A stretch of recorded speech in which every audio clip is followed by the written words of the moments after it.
What's going on, everyone? It's Amrish, and welcome back to the channel. Today we're diving headfirst into the exciting world of the stock market. Now I know what you might be thinking. Amrish, the stock market? That's for finance gurus with years of experience, but hold on. This video is your golden ticket to understanding the basics, even if you're starting from scratch.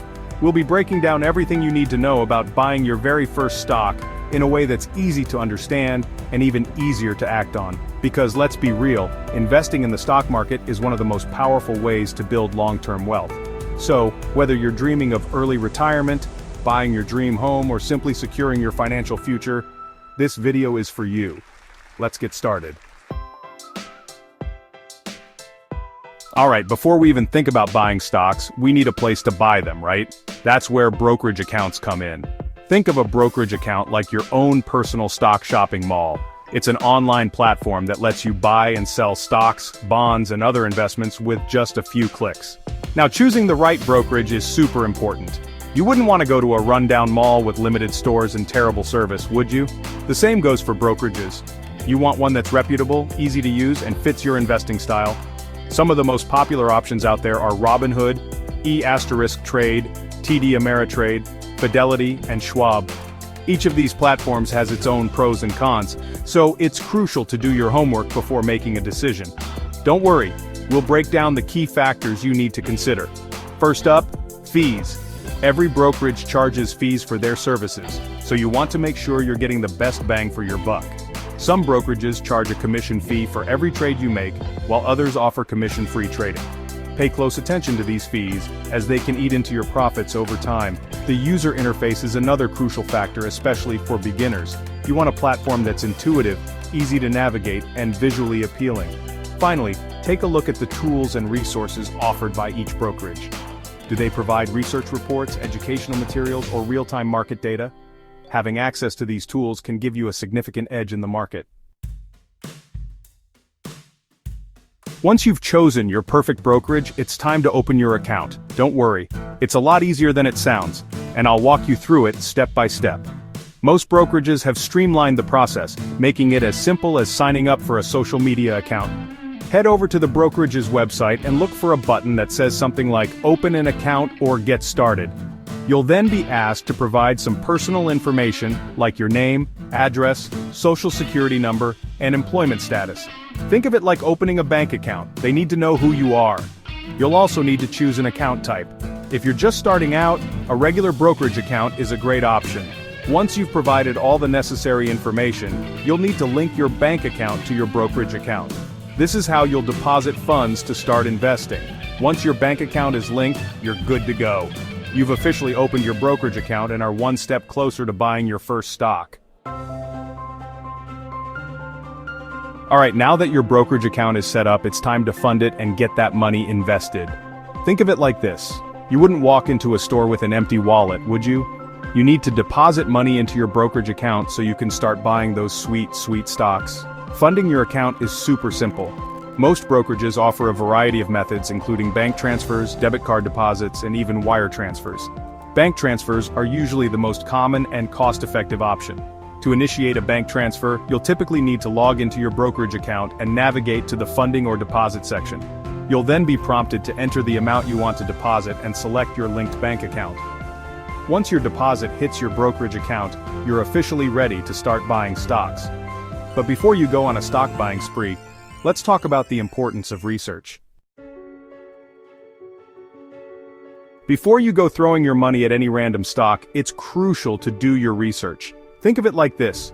You wouldn't buy a car without checking its features, reviews, and price, would you? The same goes for stocks.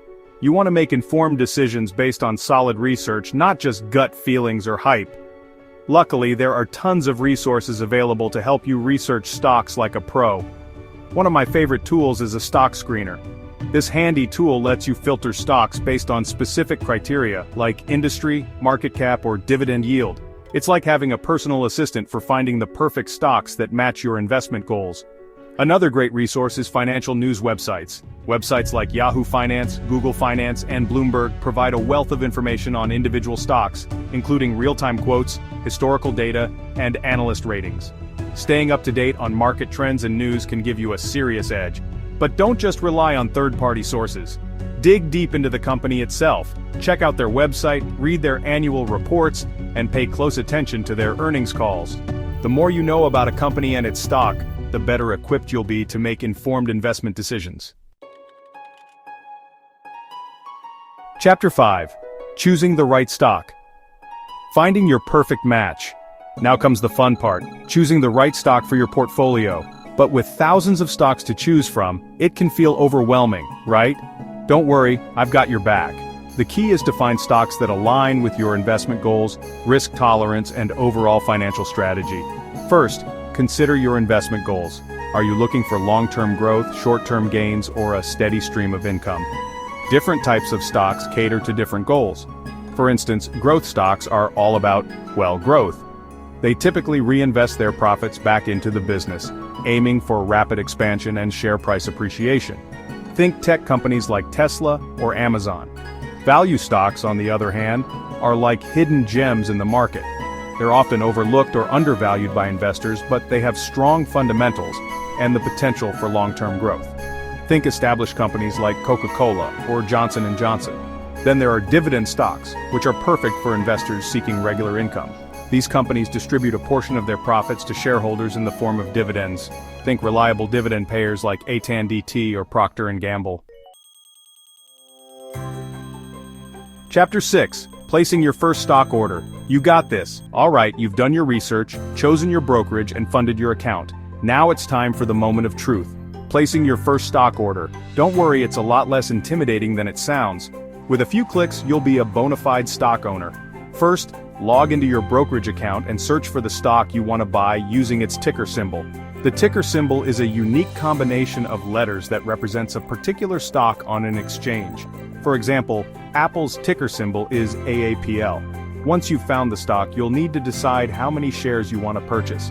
Keep in mind that stocks are typically priced per share, so the total cost of your order will depend on the share price and the number of shares you buy. Next, you'll need to choose an order type. The two most common types are market orders and limit orders. A market order is an instruction to buy or sell a stock at the best available price in the market.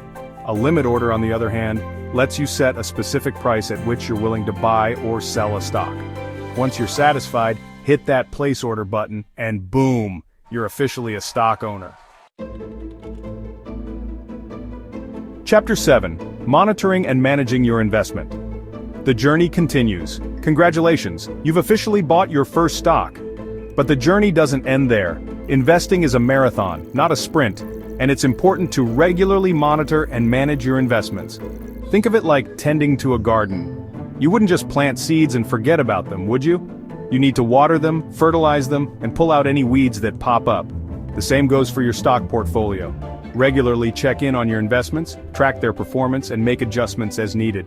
Most brokerages offer tools and resources to help you monitor your portfolio, including real-time quotes, charts, and news feeds. It's also a good idea to set up price alerts for your stocks. This way, you'll be notified if a stock's price moves significantly, either up or down. Remember, investing is a long-term game. Don't panic if your stocks experience short-term fluctuations.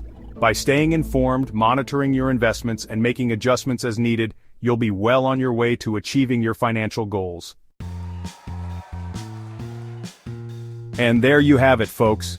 We've covered the entire process of buying stocks, from choosing a brokerage to monitoring your investments.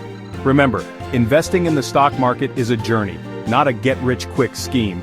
It's about making smart, informed decisions that align with your financial goals.